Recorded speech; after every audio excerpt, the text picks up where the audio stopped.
Hello, everyone, and welcome to ISACA's Industry Spotlight. My name is Hollee Mangrum-Willis, and I am the Senior Program Manager for ISACA's Foundation, One in Tech. Joining me today, and I am honored to have her, is Caitlin McGaw. She is a career strategist and job search coach. Welcome, Caitlin. Thank you for being here today. I am so excited to get into this conversation, mainly because a lot of what we do at ISACA is definitely technically based, right? And it speaks to our IT governance and that whole idea of what it takes, what goes into digital trust. However, in this job market, we're seeing that people are really leaning into what it takes Mhm. people wise and resource wise to stay safe and to affect digital trust. So, to that end, can you please give us a bit of an introduction and tell us how you got started on this journey? And yeah, give us your origin story. Okay, Holly, thanks a bunch. Great to be here. Thanks. Wonderful to talk with you.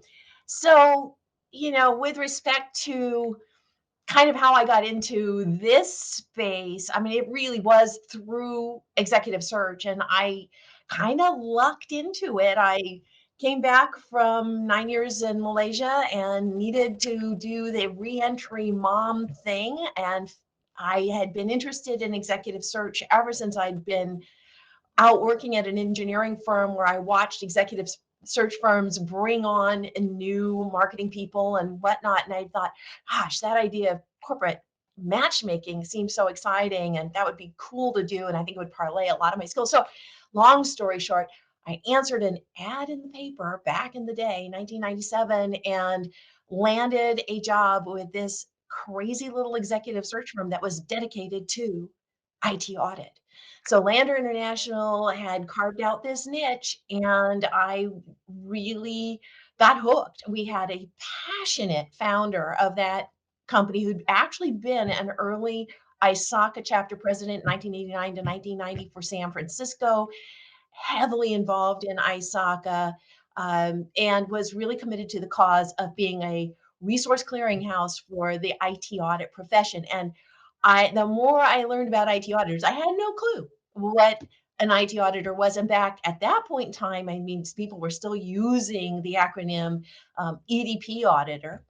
And the more I learned about kind of the heroic job that they were doing in keeping our companies safe and our IT safe and uh, ensuring that fraud wasn't happening through IT mechanisms and just a whole suite of things and how hard their jobs were, I got hooked.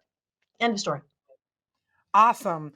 So, Caitlin, let's dig in a little bit more about this intersection between IT audit, what ISACA does within digital trust, and this niche of career coaching and making opportunities more transparent within the industry.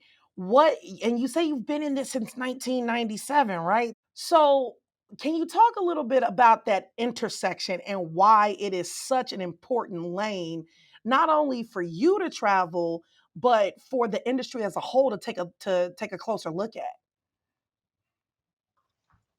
So if I'm hearing you right, I mean, what you're really kind of asking about is a sort of why it's critical to be looking at the career, kind of the career pathing element and the career planning. And as you know, I frame myself as a career strategist. And so what I've seen over the years is I ended up being a teacher fundamentally, and because of the search firm that I worked for 16 years and ultimately was an executive director there, because of the philosophy of the founder, a huge emphasis was put on coaching the candidate. We also coached our hiring leaders, but we coach our candidates heavily. And early on, I got very interested in helping my professionals message better, present their resumes better, present their stories better.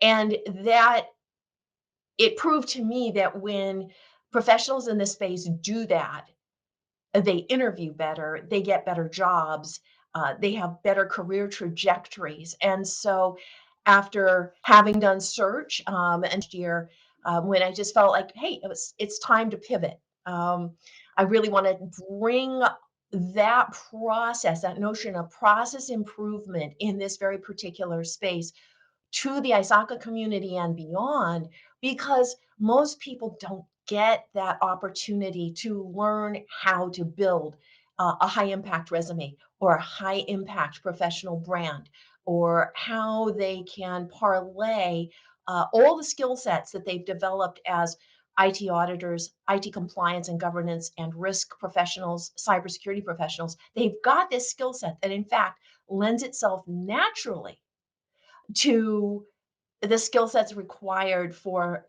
marketing not only their projects, their teams, their departments, but also themselves to build more effective careers. And that's what I want to bring to people is that skill set. Okay. This is incredible. So we're building more effective careers. We are setting not only our hiring, not only our folks who are hiring, but our applicants up for success to be able to present their best selves. Can you speak a little bit about how this has improved your access, or speak a little bit about how that particular how going about career coaching in that way provides additional access to marginalized populations. And I'm speaking to those who might be marginalized because of their gender, because of their sexual orientation or ability or race, culture, and ethnicity.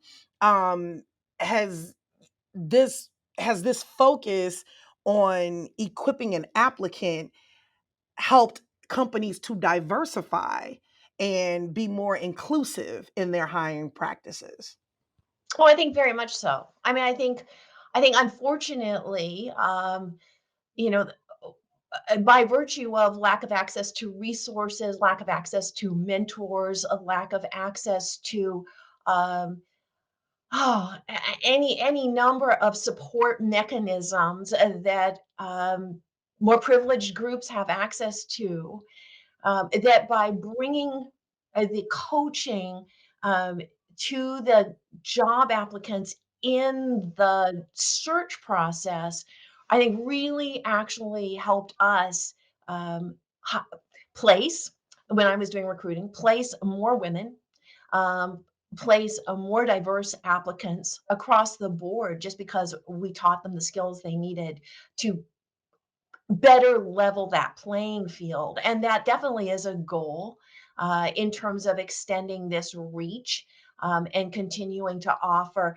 I mean, I offer sort of some pro bono services in order to continue to offer that in the free way that I did as a recruiter, because of course when we do search, we don't charge our candidates for all that coaching that's invested in them. And I will say, not all recruiters do that. Many are very focused on maximizing their return on investment by placing as many people as they can and spending as little time with them as possible. And that's where I give Lander International's founder Richard Tuck a really huge kudos for fostering this idea that we're working with this really cool population, that there aren't many of them, they're in high demand, they're hard to find. And when you find a gem, maybe they don't present perfectly, but the goal is to help them present their best self so that the hiring leaders will be more creative and move beyond a cookie cutter stereotype, and hire this person. And we did a lot of that. I mean, I remember there was a woman who had a dance degree, and she was championed by us and is now an executive director at a very major organization in Southern California. And I mean, it was because she was believed in. I have placed somebody who had a biology degree. And he is an outstanding cybersecurity professional, and it's been a joy to watch him grow over the years. So, I mean, I think it's not only kind of the a traditional candidate or non-traditional candidate, but also those who've not had access to all the sort of polishing mechanisms that other groups have access to. So that's kind of my take on it. That is awesome. And you speak to my spirit because I have an extensive dance background. Oh, yes, Um, I saw that. I do. I trained in classical ballet and other forms for 15 years, and I Yeah. taught for 20 years. Okay. And on a personal level, it has been really hard in my career trajectory to help hiring managers understand the transferable skills that come from that type of experience. And so Absolutely. I noticed too that you have a degree in anthropology um, Mhm. from UC Berkeley, which is amazing. I'd imagine it was a wonderful experience. But can you talk about a little bit about transferable skills and fostering those transferable skills and developing a language around it so that it provides more access to a more diverse candidate pool, but also increases enterprises' ability to be successful by having access to these uh different types of thought or different schools of thought. So I guess so if I were to narrow it down, what I'm asking, talk about transferable skills and what that means for our digital trust industry. Yeah, well, I think so. I mean, I've seen that play out in a lot of different ways, right? The transferable skill set, I mean, manifests, for instance, you have the reentry parent, right? Or you have the person who's had to take time out to look after a sick family member or an aging parent. Uh, and then you've got people coming from the military. You have people coming from overseas, and all of these circumstances offer um, sets of experiences that are not necessarily readily understood unless you have an absolutely ethic hiring leader who's willing to think about what those experiences entail and what they say about the person's ability to project manage, multitask, resolve conflict, uh, be empathic, uh, put themselves in the other person's shoes, be creative in their problem solving approaches. I mean, I could go on and on. And also about the kind of care and integrity that they would bring to, or teamwork skills that they would bring to the workforce. I mean, I've worked with a number of people who've transitioned from the military, and maybe they've had budding cybersecurity skills that then can more readily be parlayed, or maybe they've had some audit skills that can be parlayed. But one of the gentlemen that I placed a few years back was leaving the Navy and had been this amazing logistical planner for all kinds of big naval war exercises and had to get boats from A to Z across the world and all the supplies to ensure that these exercises went off smoothly.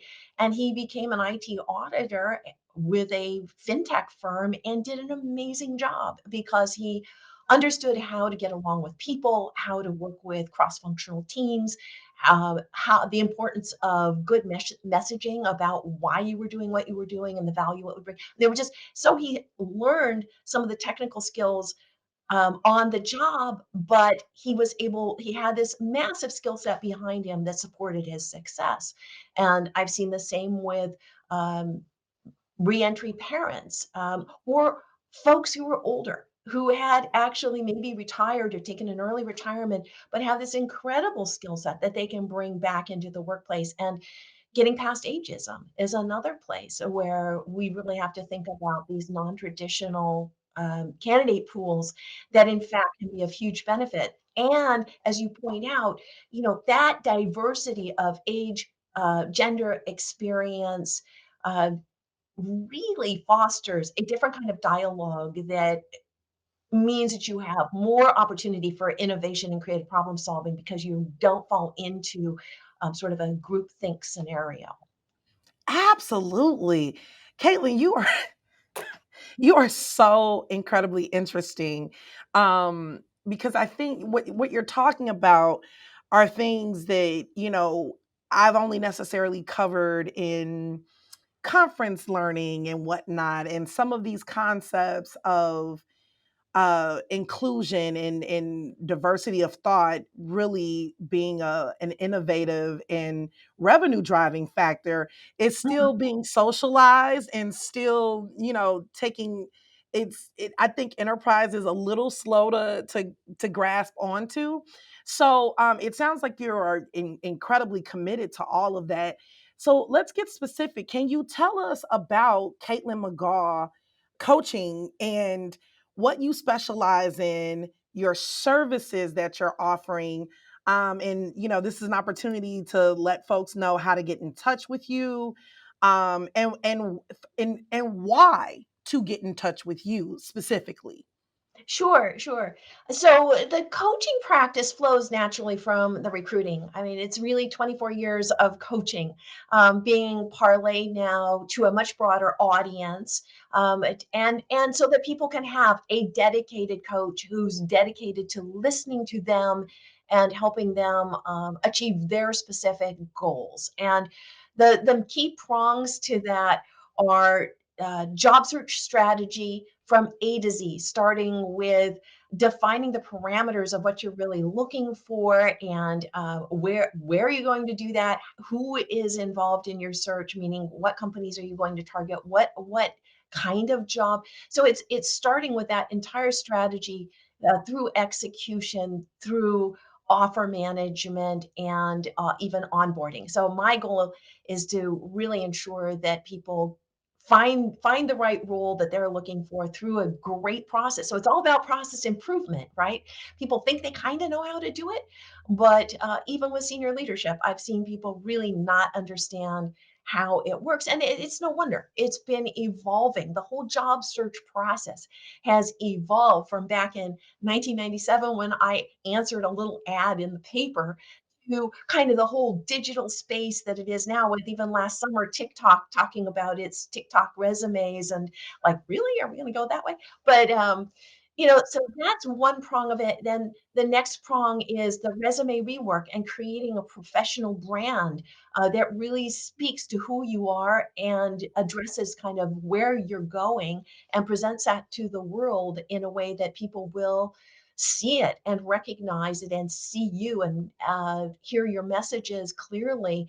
I think that is something where people have learned, for instance, a lot of outdated messaging styles, particularly on resumes, which are the one and only piece of marketing collateral that job search candidates get to offer up. And I think it's really critical that people pay attention to sort of the stewardship of their professional brand. So that's another piece of it. And then the whole career management. How should I stay? Should I go? Uh, should I try and pitch for an internal promotion? Would it be better if I left and then maybe boomerang back? I mean, there's just a myriad of job considerations that can make or break a career. And one of the things that I guess, because of having been in the midst of um, the debacles over Enron and MCI, and watching the advent of SOX and watching a lot of people lose jobs in that, and then the dot com bust, and then the 2008 bust. And we did so much pro bono work all along the way to try and help basically the ISACA community get employed. But what became essential to me is this notion of career sustainability, and how can I help people build that? And because I have witnessed it and have helped hundreds of people, if not thousands, do that. That's real world tested experience with processes that have been tested over um, umpteen years that I know work and I know will drive results for people. So that's what I'm bringing to the ISACA community and beyond when I'm in my coaching chair. That is amazing. That is incredible. I mean, essentially, what you're describing is 360 degree coaching for employees, which in turn helps employers, which in turn helps enterprises bottom line. Um, Mhm. so I have a bit of a question here. How do you determine who you would like to work with? Because I heard, and I just want to acknowledge for a second, thank you for what you have done for the ISACA community. Thank you for what you have donated. I've heard you mention that you've provided some pro bono work and resources and coaching, in our community sincerely appreciates you for doing that, Thank especially you. in a very high time of need such as the 2008 bust, and so on and so forth. And as we look at the state of the world now, and Mhm. um, uncertainties going forward, to know that there is a resource available for our membership and for our leaders and volunteers is incredible. So thank you on behalf of ISACA and One in Tech. No, you're welcome. Um, Thank you. And so, but to that end, how do you decide who you will work with, who you will coach? Because what I'm getting at is, as I listen to you, I listen to your passion, I listen to your commitment. So I can already tell that it's not about who can afford you. I can already tell that it's not about um, who has the highest likelihood of producing positive outcomes for which you can, tip your hat to and brag about. How do you read people? What do you have any quick tips for assessing potential clients and then moving forward in coaching with them?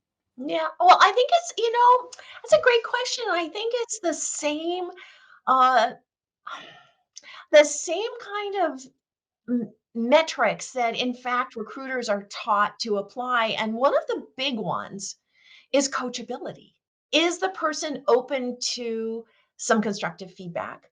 Is the person open to growth? There's a lot of talk now about the growth mindset, and I think that's a critical attribute of people who are going to succeed in any kind of coaching scenario. And let's face it, coaching happens on the job.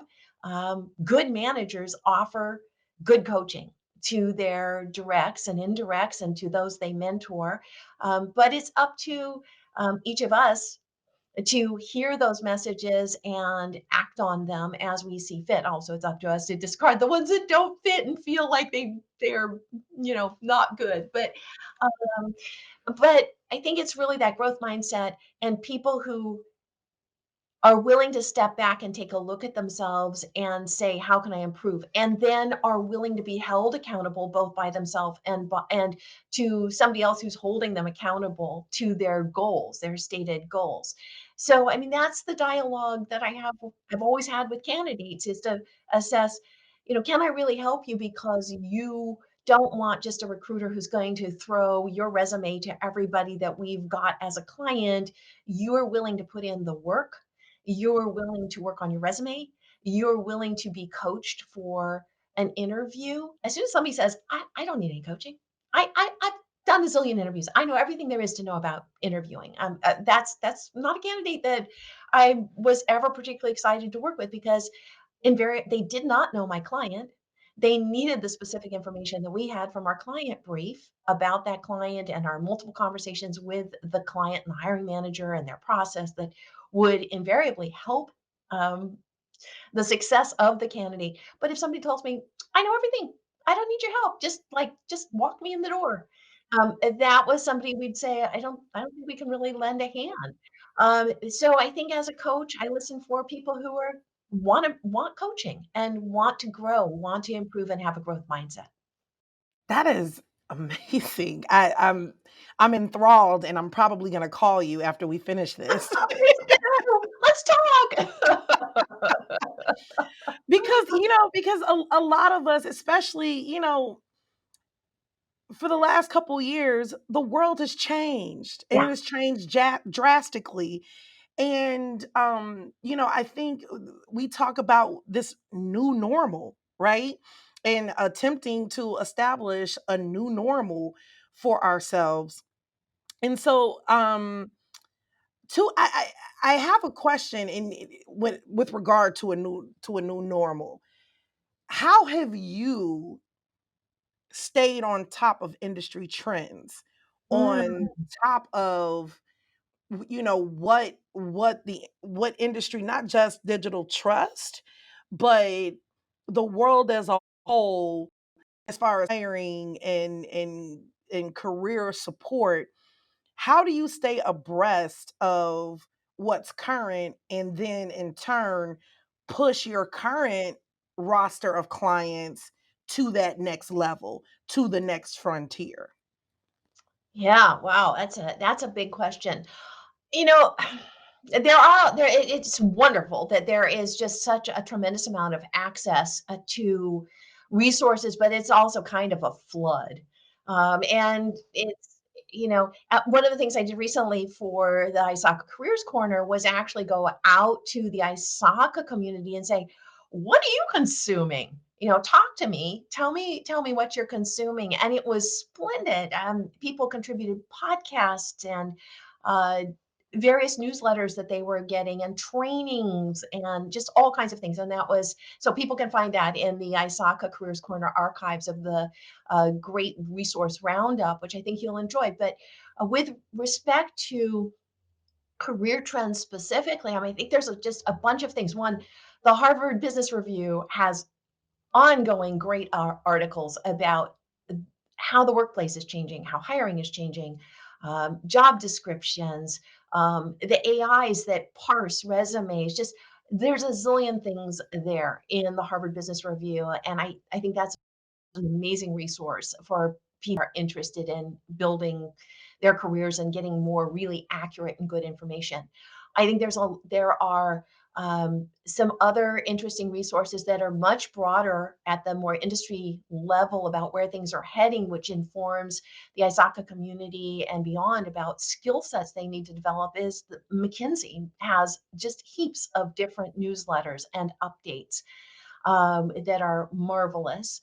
Um, a podcast that I really like, and I recently participated in this, is CISO's Stories with Todd Fitzgerald as the host, which I think is brilliant for people who are interested in cybersecurity and understanding what CISOs do and their challenges.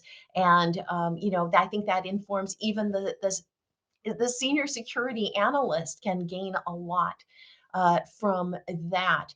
Um, Chirag Joshi has another on this. I think it's called "The Strategic Art of, Career Growth and for Cybersecurity." Don't quote me on that. Sorry, Chirag.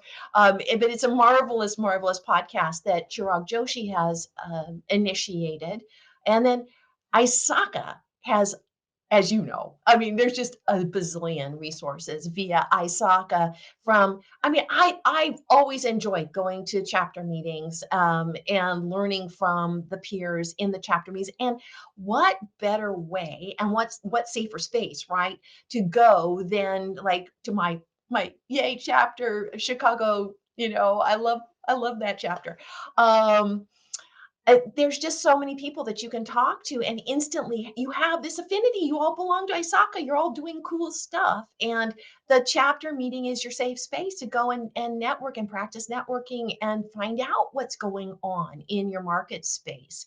And I think the chapters are really incredible from that perspective for anybody who's a job seeker, especially in smaller markets. I can't say enough about that.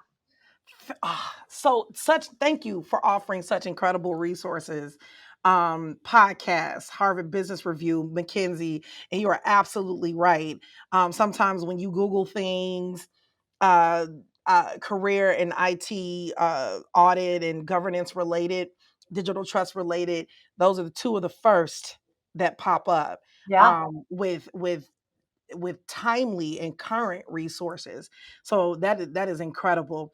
So before I let you go, um, given all of uh, what you learn and how you stay on top of industry trends, given the work that you do, what do you see what do you see is the future of this intersection between career development and digital trust and the digital trust industry? Like where do you see us heading? And I'm thinking specifically about, I do believe the number, and forgive me if I throw out a wrong number, but we have millions of jobs across the globe that are currently unfilled or not or underutilized essentially. Right. So what's the future of what it is you do to close that gap? Okay. So I think in terms of, I mean, I see a gaping hole in the IT audit space. I think there's been a huge ramp up in terms of jobs and awareness of information security. Gosh, I mean, back in the day, um, information security always seemed to be the ugly stepchild, right? And I mean, we're talking in the late 1990s, early 2000s, even after 9/11. I mean, it was still kind of an afterthought, and business continuity and disaster recovery, which also got sort of folded into risk and security. It still felt like an afterthought. That now seems to be on a very good track to being rectified. And a lot of people are super excited about jumping into the cybersecurity space. I think a lot of younger professionals who really feel some passion around that. I still think, and this is one of my crusading points, I still think IT audit sort of has a poor reputation for being boring and rote. And I guess I'm here to argue that it's anything but. It is a renaissance career that whether you make it your all out career or a great stepping stone with incredible training. And I've watched so many people move from IT audit to IT risk to from IT audit to security, or if they want it to compliance, or I've had IT auditors become marketing professionals or become human resources and talent acquisition and diversity leaders. I mean, I've seen the whole gamut of careers unfold based on IT audit. So the notion that people are going to get pigeonholed in IT audit, I don't buy it. I've not seen it and I don't buy it. I think there are some circumstances where you could get into a department where you might be a bit trapped, but by and large, I just see that as the gaping need,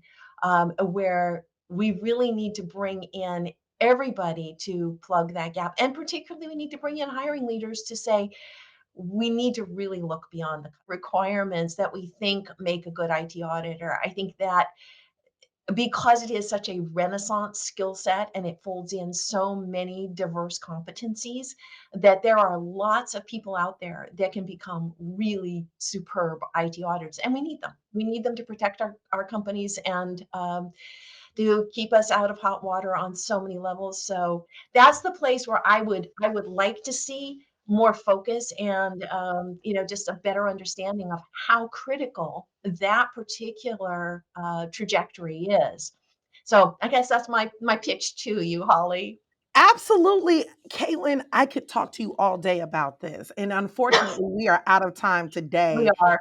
And I'm going to lobby my colleagues here at ISACA and our digital media team to invite you back as later on down the line, as we continue to see changes within the industry, as we continue to see the fruits of your labors and realize some of those things that you were just discussing about there being opportunity, hiring opportunity everywhere, and getting creative about the types of people that we're hiring and honoring the notion of transferable skills and Yeah. their applicability to the exciting world of digital trust, IT audit, and governance, because it is exciting. And I can say that as a person that, while working in the foundation and nonprofit space, because I am so closely tied into ISACA as its foundation, I've learned so much.